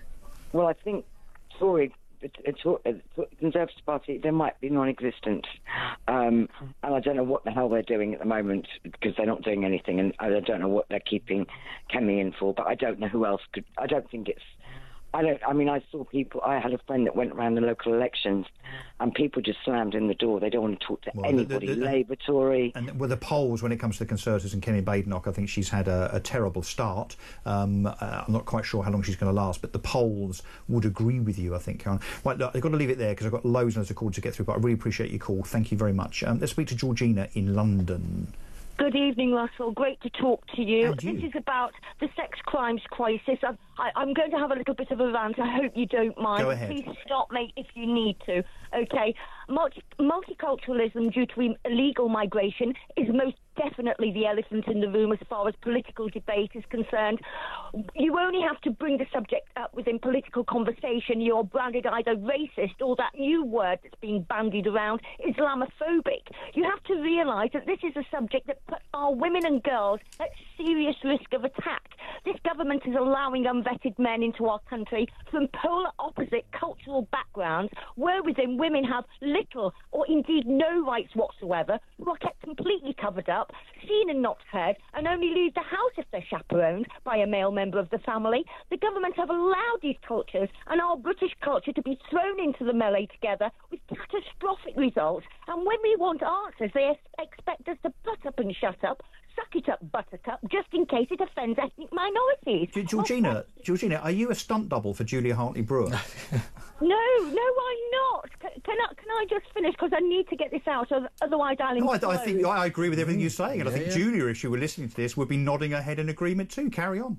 Well, quite frankly, I'm sick and tired of put up and shut up, as I think most of our country are feeling the same way. The government and judiciary are pandering around these individuals, and if they come here and are allowed to stay, which most of them seem to be, then they must be made to adhere to our rules, our laws, and our cultures. We do not want our lifestyles altered to meet their needs, and if they do not abide by the aforesaid, then they must be returned to their country of origin. Our beautiful country no longer should be considered a dumping ground for the unvetted waifs and strays of third world countries, and we must prioritise the well-being of our own women, children, and rest of our indigenous population. You know, Russell, British lives matter too. I think the present government have forgotten that. And as far as accountability for this sorry state of affairs, Keir Starmer, Tony Blair and Boris Johnson have a lot to answer for.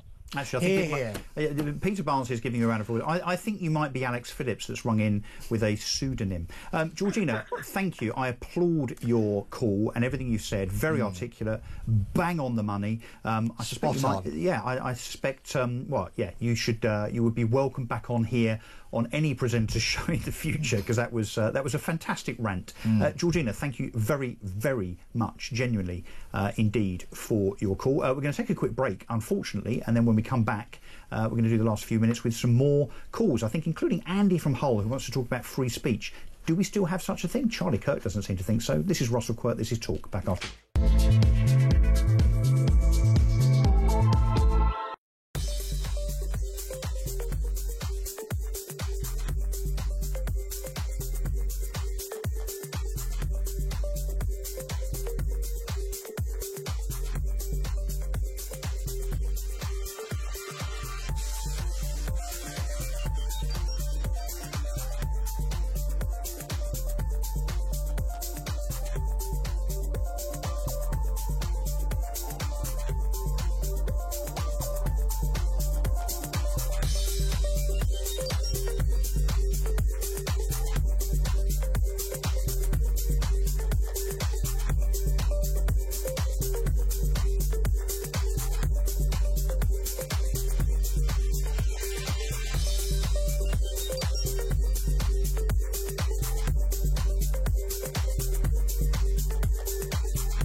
And so one thing that we've done recently, which is desperately needed, is we've done a report on the grooming gangs, basically showing the facts of it, showing that it is majority Muslim, it's majority Asian grooming gangs, and the victims are white.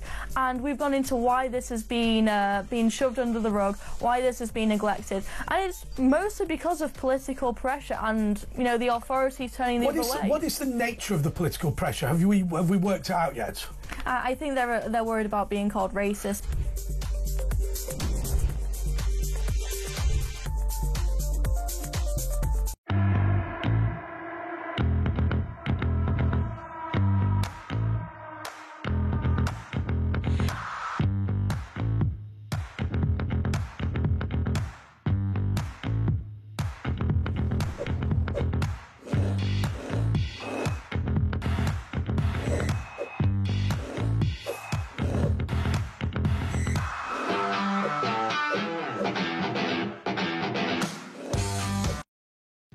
Across the UK, on DAB+, on your smart speaker, on your smart TV, and on your side. This is Talk. Okay, so just 8 minutes left of this common sense extravaganza. We've got a voice note from Stevie, which we're going to play you now. Hey guys, Nicola Sturgeon used to use them words. Running down Scotland, talking down Scotland. Seems now Keir Starmer's trying to take a lesson out of her book. Nicola Sturgeon tried for years to ulcerise Scotland, sectarianise Scotland. Looks like now the Labour Party, Keir Starmer, is trying to do exactly the same with England. You just don't want to get down that route. Trust me. Thanks for your time, guys. Yeah, thanks, Stevie. We all know what happened to Nicola Sturgeon. She hit the buffers from a political career perspective. She did. Isn't there a quote about patriotism is the last hiding post of a coward or something like that? That they always hide behind that, come on, it's my country, it's this, that, rather than actually confronting the realities of the problems that we face. Yes. And I think Nicola Sturgeon is a prime example of this. She stuck her head in the sand, she believed her own hype, and she brought her down. And I think Keir Starmer is just doing that on steroids. It's what I would call the unintended consequences of a warped ideology. Let's speak to Andy in Hull. Andy, thanks for calling Talk. No problem. How are you? Yeah, we're good. What did you want to say, mate? Yeah, just going back to this free speech and Lucy Connolly, etc. We don't seem, you know, I mean, obviously everybody's sort of speaking from the same sort of hymn sheet really now, that we don't have free speech in this country anymore. But it seems to me, I mean, I'm not a big fan of PMQs and everything else, but from what I've been looking at and reading recently, it would appear that, well, if you watch PMQs, Keir Starmer's asked a question. He never seems to answer that question. He seems to just rebut with some other sort of rubbish, really. But from what I can read and what I can gather, you might know better and Pete might know better. Apparently, if you want to put a question forward, and you go through the speaker, if that question isn't palatable enough, then you're not allowed to ask that question. If you ask a question that the Prime Minister doesn't like, then you're not going to be allowed to ask the question again. Well, as I understand it, the questions are all posed in advance, so that's why often when you see the Prime Minister attempting, sometimes, occasionally, to actually answer the question, you're right, he doesn't do that very often. He looks down and he's reading it because he's had that question largely prepared, and I would say the same with Kemi Badenoch, that often what she says in response is actually scripted. What it should be called, I would say, Andy, is not Prime Minister's questions. It should now be called Prime Minister's answers, because we don't want to hear the question. We want to hear the answer from the Prime Minister of Great Britain. And I don't think, Pete, have we? We've heard an answer from Keir Starmer in months. We haven't had an answer at Prime Minister's questions since it was first called Prime Minister's questions. The way that it works is an MP is given a number and they are pulled out of it. It's like a kind of tombola bingo-esque thing. You pull a number out. Lucky dip. Like a lucky dip. That's how it works. And it's to do with parliamentary language and whether you can ask the question or not. The thing you look at Prime Minister's questions isn't the answers or the exchanges. It's listen to the noises of the backbench speeches. That tells you how confident that party is in that leader. That's what Prime Minister's Questions is really about. It's about commanding the confidence of the House of Commons. So you think it's a temperature check? It's a temperature check, and it's a way of doing it in front of the public. And can you actually get out there and defend what you've done, or attack, or whatever? You know, we look at Prime Minister's Questions as a way of holding the government to account. It isn't. It is. Does your own party still have faith in you? It's performative. It's punch and Judy but the nonsense. performative, that matters, because it's about, will your party turn on you? That's why it matters. It might be punch and Judy if you look at it from you wanting an answer, but the way that we look at it now is, can the Prime Minister or the Leader of the Opposition actually get up there and get in the fight? It is. And Andy, answer me this: do you agree with Charlie Kirk, where he says that we are a totalitarian hellhole in the making? That Britain is broken, effectively. Do you agree with him? Exactly. It was on. It was asked the question the other day about Lucy Connolly, and he says he won't across the details. Well, I'm afraid he's lying in two ways there. He's lying because he will be across the details, but he's also lying because if he isn't across the details, then he should be, because he was quite quick to pull up in, again, PMQs about we should all watch this drama about white people stabbing white people. Of course he is, but it wasn't documentary, it was a drama. Yeah, Lucy Connolly is a political prisoner, and so therefore, as a consequence of that, Keir Starmer will definitely be having very significant and detailed conversations, I suspect, with his advisors behind closed doors about Lucy Connolly. He has tried to make an example of her. It's gone too far, and it makes him look, and the judiciary, frankly, appalling. Andy, thank you very much indeed. Just got time for one more call. Jason in Sheffield, who wants to talk about public sector pay rises. Do you agree that public sector pay rises should be above inflation, Jason? Jason, you there? I think they should be about the same as inflation, but there's a problem here. Yeah, I'll put it across quickly. Yeah. What people don't realise is I'll round the number up just to make it easy. If you give doctors a 10% pay rise, that puts their pension contributions up 10%. It's the pension contributions what we pay the public sector, which are it costs the country an absolute fortune. That's why public sector workers all retire at 55 or on final salary pensions. I mean, why should someone get a final salary pension? I mean, you know, they've worked and they've paid in and so on. But why should they forever, given that we're living longer, you know, people living into their 80s, why should the taxpayer pay the public sector for 30 years of not working? You agree with me, Jason? Well, there should be a cap on pension contributions. Well, and I think there should be a cap on pay rises for the public sector, and I think it should be. But it should also. My contention is it should also be linked to productivity. So if those individuals and those departments do not produce, effectively, you produce 5%.